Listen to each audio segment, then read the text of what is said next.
Hello बच्चों, मैं राकेश कुमार एक बार फिर अपने चैनल में स्वागत करता हूं।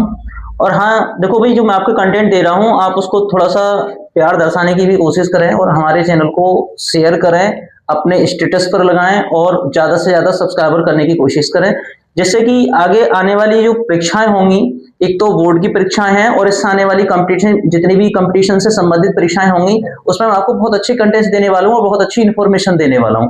ठीक है, तो आप हमारे चैनल्स को अपने जितने भी साथी लोग हैं सबके साथ सब्सक्राइब कराएं और सबको कहें कि हमारी वीडियोस को ज्यादा से ज्यादा लाइक करें और ज्यादा से ज्यादा शेयर करें।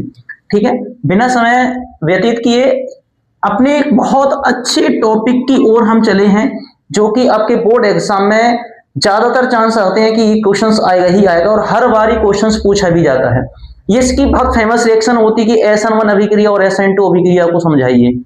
अब इसमें क्या होता है, देखो एल्किल हैलाइडों में नाभिक स्नेही प्रतिस्थापन की क्रिया विधि जो होती है वो यह अभिक्रिया दो विधियों में संपन्न होती है। यह अभिक्रिया दो क्रिया विधियों द्वारा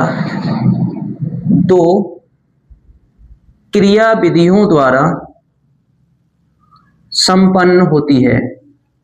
दो क्रिया विधियों द्वारा संपन्न होती है, जिसमें कि एक हमारी होती है जिसको हम बोले हैं एक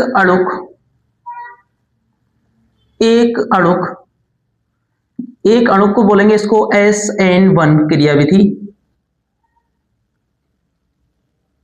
विधि और दूसरी को बोलेंगे द्विअणुक यानी कि SN2 क्रिया विधि।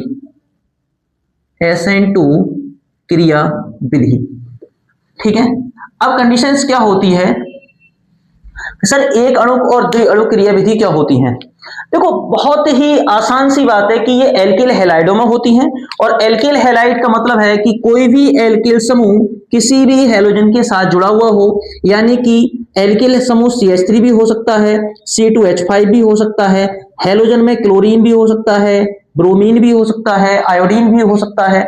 तो ये अभिक्रिया जो होती है वो एल्किल हैलाइड में होती हैं, पर क्लोरीन जिस कार्बन से जुड़ा होता है उसकी डिग्री हमेशा अलग रहती है।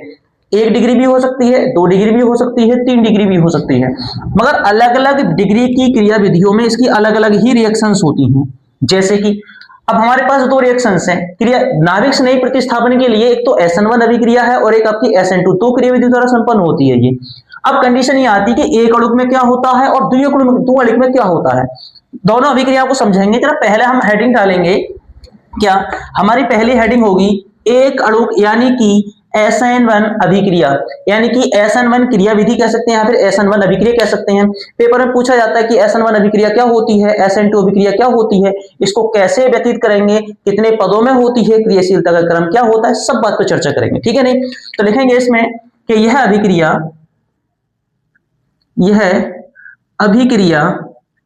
पहली बात तो यह है कि यह अभिक्रिया 2 चरणों में होती है। कितने चरणों में होती है? 2 चरणों में होती है। तो ये अभिक्रिया जो होती है 2 चरणों में होती है, इतना ध्यान रखेंगे। SN1 अभिक्रिया 2 चरणों में होती है। इसमें पहले चरण में क्या होता है,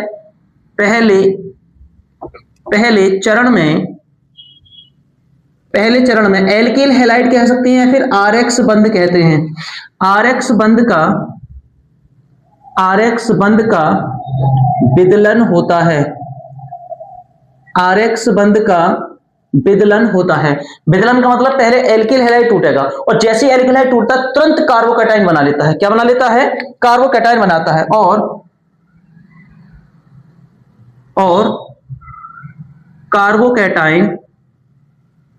कार्बोकैटायन बनाता है।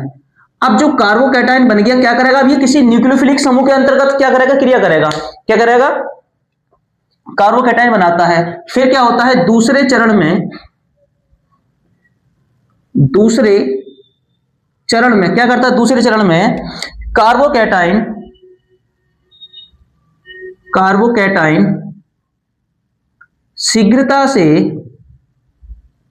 कार्बोकैटायन शीघ्रता से न्यूक्लियोफिलिक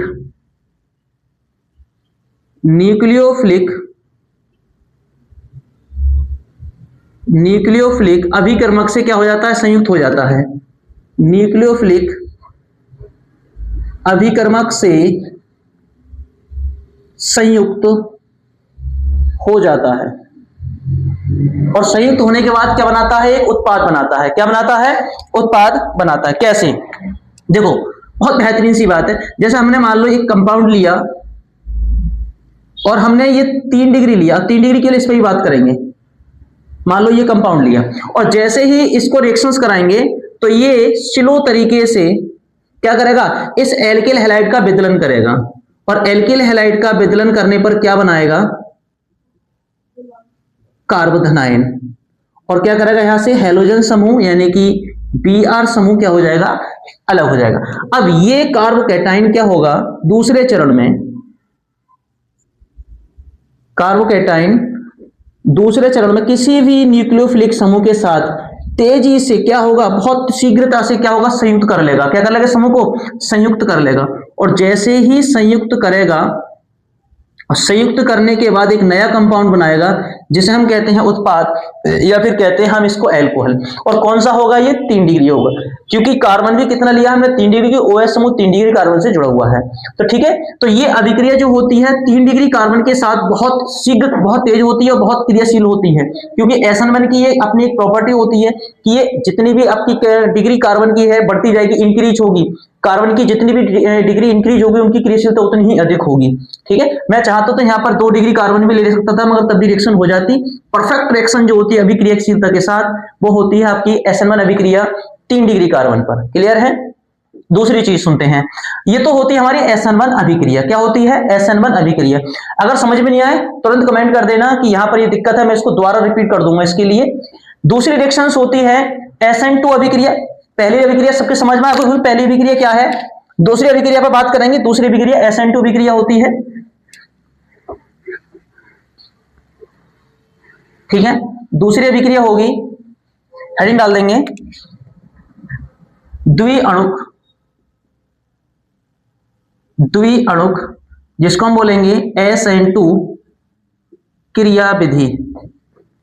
SN2 क्रियाविधि। अब ये SN2 क्रियाविधि क्या होती है? देखो ध्यान से सुनना, SN1 अभिक्रिया जो होती है वो हमारे एक ही पद में होती है, और जो SN2 होती है, सॉरी SN1 अभिक्रिया जो होती है वो 2 पदों में होती है, और SN2 अभिक्रिया जो होती है वो 1 पद में होती है। कितने में होती है?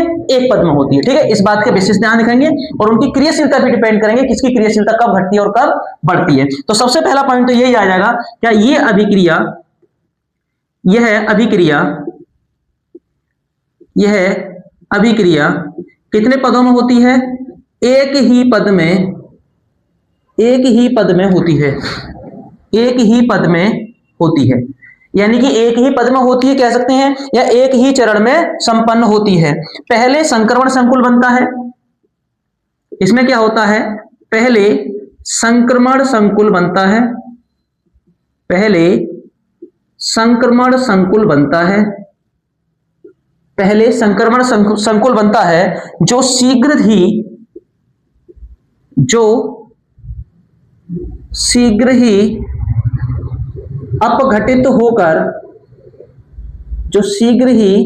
अपघटित होकर उत्पाद में परिवर्तित हो जाता है।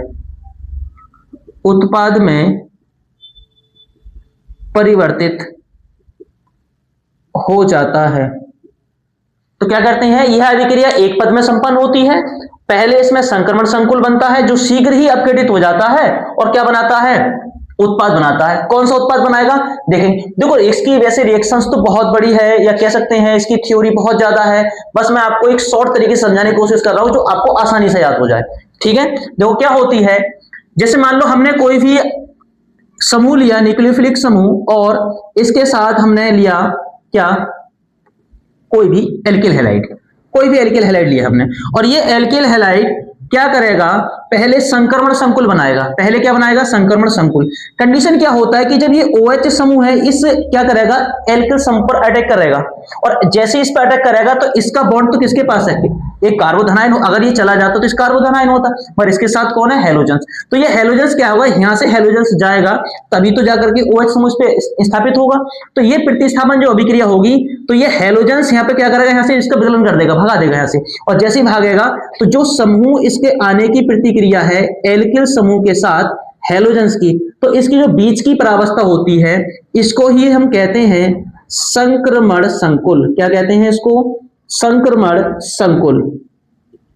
संक्रमण संकुल क्यों होता है, क्योंकि यहां पर इस पर पार्शियल नेगेटिव चार्ज, क्योंकि ये एल्किल समूह पर आ रहा है, और इस पर पार्शियल नेगेटिव चार्ज क्योंकि ये क्या हो रहा है, इस पर पार्शियल नेगेटिव और इस पर भी पार्शियल नेगेटिव चार्ज, क्योंकि यहां पर हेलोजन समूह आगे की ओर प्रतिस्थापित हो रहा है और OH समूह इस पर एल्किल समूह पर स्थापित हो रहा है। तो इनकी जो बीच की परावस्था होती है इसके जाने की और इसके आने की, तो इसी को हम कहते हैं संक्रमण संकुल। क्या कहते हैं, संक्रमण संकुल। जो शीघ्रता से ही क्या होता है, देखो हेलोजन समूह को यहां से निकाल देगा और क्या बनाएगा, ROH, जिसको हम कहते हैं एल्कोहल। क्या कहते हैं इसको हम, एल्कोहल। तो ये बात आपकी अभिक्रिया कहलाती है, इसको हम कहते हैं SN2 अभिक्रिया। क्या कहते हैं इसको, SN2 अभिक्रिया। इसके साथ कोई भी अभिक्रिया हो सकती है, कोई भी कार्बन लेकर से।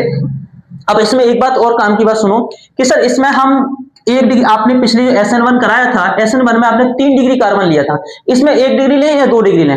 देखो अब ध्यान रखना, SN1 अभिक्रिया कभी भी होती है तो वो अभिक्रिया 2 पदों में होती है, और उसमें आप 3 डिग्री कार्बन लेना, क्योंकि उसकी अभिक्रिया ज्यादा बेस्ट तरीके से होती है।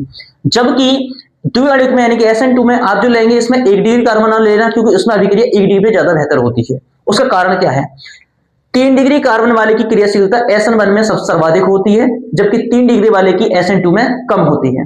अभी इसका जो जब डिफरेंस लिखवाऊंगा इसमें रेफरेंस में आपको ये बताऊंगा कि किसी क्रियाशीलता का क्रम क्या, पेपर में बहुत ज्यादा रिएक्शंस पूछी जाती है। तो मैंने आपको SN1 SN2 अभिक्रिया को बहुत बेहतर तरीके से समझाने की कोशिश करी है। जब भी अपने डिफरेंस पूछे जाए, इसमें अंतर पूछे जाए, तो आप SN1 SN2 की हेडिंग्स डाल करके उनके अंतर को स्पष्ट कर सकते हैं, इनकी डेफिनेशंस को, इनके एग्जांपल्स को लिख सकते हैं, आपका क्वेश्चन गलत नहीं होगा।